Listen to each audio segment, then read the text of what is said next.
Good morning all of you. आज हम आधुनिक भारतीय इतिहास के सीरीज को कंटिन्यू करेंगे और आज का टॉपिक है भारत के गवर्नर जनरल। पिछली क्लासों में हमने लोगों ने बंगाल के गवर्नर जनरल पढ़ा था और आज उसी क्लास को कंटिन्यू करते हुए आज पढ़ेंगे भारत के गवर्नर जनरल। अब देखिए, भारत के गवर्नर जनरल जो हैं कब से बनते हैं तो आप जानते हैं, पिछली क्लासों में हमने पढ़ा दिया है कि 1833 के चार्टर एक्ट के द्वारा गवर्नर जनरल ऑफ बंगाल के पोस्ट का नाम बदलकर गवर्नर जनरल ऑफ इंडिया कर दिया गया। ठीक है, अब देखिए गवर्नर जनरल ऑफ इंडिया के पद पर कौन कौन से वायसराय गवर्नर जनरल रहे उनका क्रम पहले हम याद करते हैं। लॉर्ड विलियम बेंटिक, इनका टाइम पीरियड है 1828 से 1835 ईस्वी तक। 1828 से 1833 तक ये गवर्नर जनरल ऑफ बंगाल रहे और 1833 से के बाद 1835 तक ये गवर्नर जनरल ऑफ इंडिया कहलाए। क्लियर हुआ। अब इसके बाद से लॉर्ड चार्ल्स मेडकॉफ का टाइम पीरियड है 1835 से लेकर 1836 ईस्वी, केवल एक साल का टाइम पीरियड, कुछ मंथ का है। अब देखेंगे ऑकलैंड का टाइम पीरियड है 1836 से 1842। लॉर्ड एलनबरो का टाइम पीरियड है 1842 से 1844। लॉर्ड हार्डिंग का टाइम पीरियड है 1844 से 1848 और लॉर्ड डलहौजी का टाइम पीरियड है 1848 से 1856। तो ये कुल 6 गवर्नर जनरल ऑफ इंडिया रहे। इसके बाद से 1858 के भारत शासन अधिनियम के तहत इस गवर्नर जनरल ऑफ इंडिया के पद का नाम बदलकर वायसराय कर दिया जाएगा, जो अगली क्लासों में हम वायसरायों के विषय में पढ़ेंगे। अब देखें, लॉर्ड विलियम बेंटिक 1828 से 1835, पिछली क्लासों में जब लॉर्ड विलियम बेंटिक के विषय में हम लोगों ने पढ़ा था 1828 से 1833 ईस्वी तक ये गवर्नर जनरल ऑफ बंगाल रहे। 1833 के एक्ट के द्वारा गवर्नर जनरल ऑफ बंगाल का पोस्ट बदलकर गवर्नर जनरल ऑफ इंडिया कर दिया गया। 1833 से 1835 ईस्वी तक ये गवर्नर जनरल ऑफ इंडिया रहे। भारत के ये प्रथम governor general of India Bharat जो है ये कौन है तो लॉर्ड विलियम बेंटिक, याद रखेंगे। 1833 के चार्टर एक्ट के द्वारा प्रथम गवर्नर जनरल ऑफ इंडिया, प्रश्न पूछता है प्रथम गवर्नर जनरल ऑफ इंडिया कौन है तो लॉर्ड विलियम बेंटिक।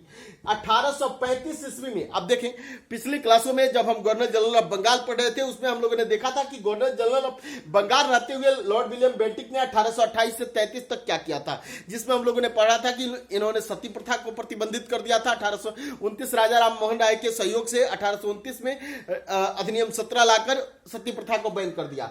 अब ये बहुत सारी पढ़े थे पिछली क्लासों में, इसके जस्ट पीछे गवर्नर जनरल ऑफ बंगाल करके टॉपिक है, उस टॉपिक को देखेंगे तो आपको समझ में आ जाएगा। अब यहां आते हैं हम 1835 में कलकत्ता मेडिकल कॉलेज खोला। जब गवर्नर जनरल ऑफ ये भारत है उस समय इन्होंने 1835 ईस्वी में एक कलकत्ता में मेडिकल कॉलेज खोला। यहां से प्रश्न काफी पूछे जाते हैं कि कलकत्ता मेडिकल कॉलेज की स्थापना किसने की, किसके प्रयासों से हुआ तो लॉर्ड विलियम बेंटिक के प्रयासों से। मैकाले की शिक्षा नीति, ये मैकाले की शिक्षा नीति आप बार बार सुनते होंगे, कब आई थी पहले ये याद रखेंगे, 1835 में आया। मैकाले ने ये अनुशंसा किया कि जो प्राथमिक एजुकेशन की जो भाषा होगी एजुकेशन देने की वो अंग्रेजी होगी। क्लियर हुआ, समझ में आया कि यदि आप हिंदी में पढ़ते हैं तो नहीं, हिंदी को मैकाले ने कहा कि हिंदी को हटा दिया जाए या किसी भी क्षेत्रीय लैंग्वेज संस्कृत को हटा दिया जाए, शिक्षा का माध्यम जो है अंग्रेजी को बनाने की अनुशंसा की। और इसी के अनुशंसा पर प्राइमरी और मिडिल स्कूलों में, हाई स्कूलों में और कॉलेजों में की जो शिक्षा की भाषा हो गई वो 1835 से मैकाले की शिक्षा नीति द्वारा अंग्रेजी में कर दी गई। अब देखिए चार्ल्स मेडकॉफ, आप याद रखेंगे, पूछता है कि मैकाले की शिक्षा नीति कब आई थी तो 1835 ईस्वी में। मैकाले का संबंध किससे है तो भाषा से है। इसने जो भी स्कूलों की शिक्षा की भाषा जो थी उसको हिंदी से बदलकर या क्षेत्रीय भाषाओं से बदलकर अंग्रेजी कर दिया था। चार्ल्स मेडकॉफ 1835 से 36, एक साल का टाइम पीरियड है। भारत में इसे प्रेस का मुक्तिदाता कहते हैं। यहीं से प्रश्न खूब पूछे जाते हैं कि भारत प्रेस का मुक्तिदाता किसे कहते हैं, 4 विकल्प होगा तो याद रखेंगे। चार्ल्स मेडकॉफ को भारतीय प्रेस का मुक्तिदाता कहते हैं। 1835 ईस्वी में प्रेस एक्ट पास किया और इस एक्ट के तहत भारतीय समाचार पत्रों पर थोपे गए नियंत्रण को समाप्त कर दिया और एक निश्चित गाइडलाइन जारी किया जिससे कि भारतीय समाचार पत्रों को किसी तरह की असुविधा ना हो सके।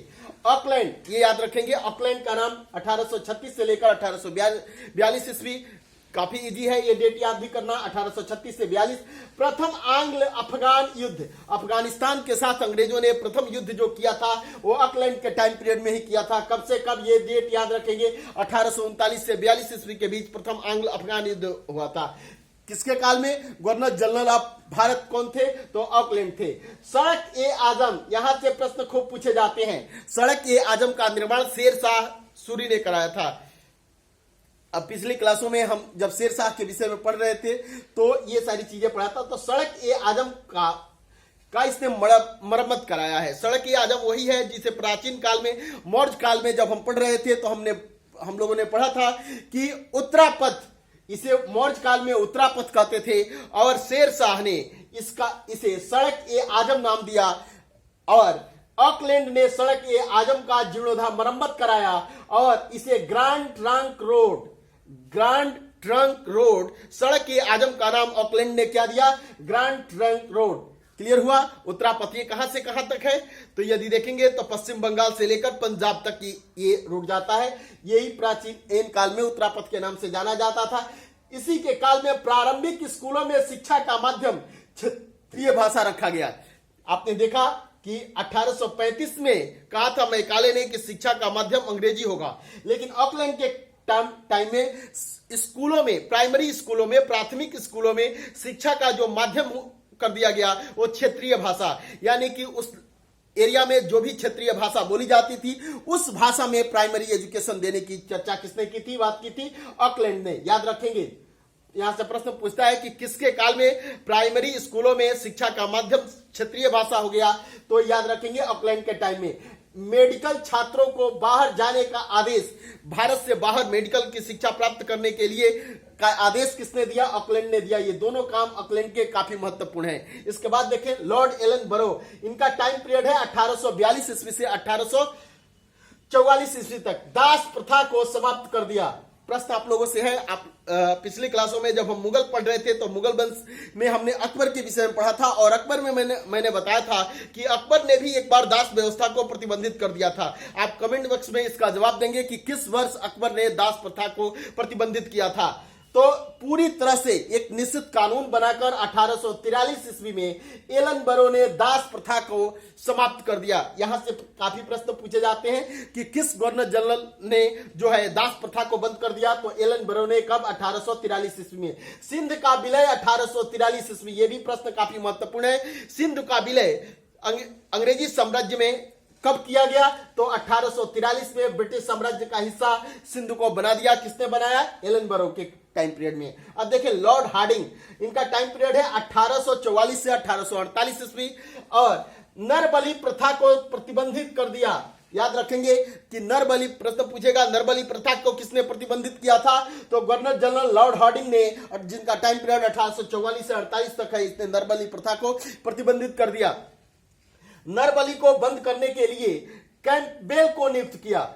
लॉर्ड हार्डिंग ने इस प्रथा, नरबली प्रथा को प्रतिबंधित करने के लिए कैंपबेल को जिम्मेदारी दी कि नरबली प्रथा को बंद कराने का प्रयास करें। अब देखें लॉर्ड डलहौजी, ये इतिहास की दृष्टि से काफी महत्वपूर्ण गवर्नर जनरल हैं और ये इनके कार्य भी काफी महत्वपूर्ण हैं। यहां से प्रश्न की दृष्टि से, एग्जामों की दृष्टि से भी यह काफी महत्वपूर्ण लॉर्ड डलहौजी गवर्नर जनरल है। इसका टाइम पीरियड है 1848 से लेकर 1856 ईस्वी तक। 1857 में 1857 की क्रांति होगी 1857 में। उसके पूर्व गवर्नर जनरल जो है लॉर्ड डलहौजी हैं। द्वितीय आंग्ल सिख युद्ध, ये याद रखेंगे, द्वितीय आंग्ल सिख युद्ध 1848 ईस्वी में हुआ और ये पंजाब का विलय हो गया 1849 ईस्वी में। लॉर्ड डलहौजी ने द्वितीय आंग्ल सिख युद्ध के बाद 1849 ईस्वी में जो है पंजाब का विलय कर लिया ब्रिटिश साम्राज्य में। अब देखिए कोहिनूर हीरे के विषय में आप जान ही रहे हैं। पिछली क्लासों में जब हम दिल्ली सल्तनत पढ़ रहे थे वहीं से पढ़ते आ रहे हैं। अलाउद्दीन खिलजी के समय में गोलकुंडा के शासक रुद्र प्रताप देव ने अलाउद्दीन खिलजी के सेनापति मलिक काफूर को अपने सेनापति को सोने की एक प्रतिमा बनाकर, बंदी बनाकर उसे जंजीरों में जकड़कर गिफ्ट किया। किसको? मलिक काफूर को। और कोहिनूर हीरा अलाउद्दीन खिलजी के लिए रुद्र प्रताप देव ने, जो गोलकुंडा की खान से निकाला गया था, अलाउद्दीन खिलजी को भेंट किया। इसके बाद से लंबे समय तक दिल्ली सल्तनत के सुल्तानों के साथ पास रहा यह यह हीरा उसके बाद से मुगल बादशाहों के पास चला गया। अब हम लोगों ने जब देखा कि भारत पर नादिर शाह का आक्रमण हुआ था, आप प्रश्न इस कमेंट बॉक्स में इसका जवाब देंगे कि भारत पर नादिर शाह का आक्रमण किस वर्ष हुआ और किस मुगल शासक के शासनकाल में नादिर शाह का आक्रमण भारत पर हुआ था। नादिर शाह भारत से कोहिनूर हीरा को उठाकर लेकर चला गया, फारस ईरान लेकर चला गया। इसके बाद से ये हीरा नादिर शाह के बाद अहमद शाह अब्दाली के पास आया और अहमद शाह अब्दाली का जो पुत्र था शाह शुजा ने इस हीरा को, इस कोहिनूर हीरे को किसको दे दिया, तो रणजीत सिंह को दे दिया। पंजाब के शासक रणजीत सिंह को यह कोहिनूर हीरा जो है शाह शुजा ने गिफ्ट कर दिया। अब देखिए कोहिनूर हीरा जो है वो दिलीप सिंह के पास, रणजीत सिंह के पास से दिलीप सिंह के पास आया और दिलीप सिंह को जब अंग्रेजों ने परास्त कर दिया पंजाब के युद्ध के द्वारा और आंग्ल सिख युद्ध हुआ 1849 में, जब दिलीप सिंह से को पंजाब की सत्ता से बेदखल कर दिया अंग्रेजों ने और जो है पंजाब पर आधिपत्य कर लिया, तो ये जो कोहिनूर हीरा था वो दिलीप सिंह से ले लिया लॉर्ड डलहौजी ने और इसे ब्रिटेन की महारानी के पास भेज दिया। आज इस हीरे के 3 टुकड़े हैं, 2 टुकड़े महारानी के ताज में लगे हुए हैं और एक टुकड़ा जो है ब्रिटेन की म्यूजियम में रखा गया है। अब देखिए यहां देखिए 1850 में सिक्किम का विलय कर लिया। ये 2 डॉक्टरों के साथ, 2 अंग्रेजी डॉक्टरों के साथ दुर्व्यवहार के कारण 1850 में सिक्किम का विलय कर लिया लॉर्ड डलहौजी ने। 1854 ईस्वी में वुड डिस्पैच लागू किया जो शिक्षा के क्षेत्र में सुधार के लिए काफी बड़ा सुधार माना जाता है। 1854 का वुड डिस्पैच के विषय में भारत में जब शिक्षा का, अंग्रेजी काल में शिक्षा का विस्तार पढ़ेंगे वहां वुड डिस्पैच के विषय में विस्तृत रूप से हम जानकारी हासिल करेंगे। रुड़की में इंजीनियरिंग कॉलेज इसी के काल में खोला गया। भारत में रेलवे का जनक 16 अप्रैल 1853 ईस्वी में प्रथम रेल मुंबई से ठाणे जो है इसी के काल में चलाई गई। भारत में 1854 ईस्वी में डाक टिकट जारी करता है लॉर्ड डलहौजी और इतना ही नहीं, भारत में तार की शुरुआत करने वाला जो है लॉर्ड डलहौजी ही है। अब देखेंगे व्यापक सिद्धांत डॉक्ट्रिन ऑफ लैप्स की नीति के लिए यह काफी जाना जाता है। इसके तहत क्या होता था कि ये राज्यों को हड़प लिया जाता था। 3 तरह के राज्यों की श्रेणी बना दिया डलहौजी ने। कहा कि अंग्रेजी सरकार के प्रत्यक्ष नियंत्रण वाले राज्य, कहा कि जो राज्य अंग्रेजी सरकार के प्रत्यक्ष नियंत्रण में है वो जो है किसी भी, अगर उनकी संतानें नहीं है तो किसी को गोद नहीं ले सकते हैं। जो अप्रत्यक्ष नियंत्रण में है वो यदि उनकी संतानें नहीं है उन शासकों की और किसी को गोद लेना चाहते हैं तो इसकी इजाजत जो है पहले ब्रिटिश सरकार से लेनी होगी। और तीसरा राज्य था स्वतंत्र राज्य। यहाँ पे जो स्वतंत्र राज्य थे यहाँ पर कोई पाबंदी नहीं थी ब्रिटिशरों की, ये चाहे गोद ले सकते हैं नहीं भी ले सकते हैं, इनका मर्जी, इनका निर्णय ही अंतिम निर्णय होता था। तो समझ गए, व्यापक सिद्धांत के तहत जितने जो है रजवाड़े थे अगर उनके कोई वंशज नहीं थी तो उनको क्या किया कि इसने हड़प कर अपने साम्राज्य में मिला लिया। अब देखिए सतारा को 1848 में मिलाया। यहां से प्रश्न पूछा जाता है कि डलहौजी ने सतारा को कब मिलाया? 1848 ईस्वी। जैतपुर एवं संबलपुर को 1849 ईस्वी में डलहौजी ने जो है ब्रिटिश साम्राज्य में मिला लिया। बघात को 1850 में, उदयपुर को 52 में, झांसी को 1853 में और नागपुर को 1854 में और करौली को 1855 में डलहौजी ने ब्रिटिश साम्राज्य का हिस्सा बना लिया। कुशासन के आरोप लगाकर अवध का विलय कर लिया 1856 ईस्वी में लॉर्ड डलहौजी ने। यहां तक आप समझ गए। अगली क्लासों में हम वायसराय को विषय में पढ़ेंगे। दैट्स ऑल, थैंक यू, धन्यवाद।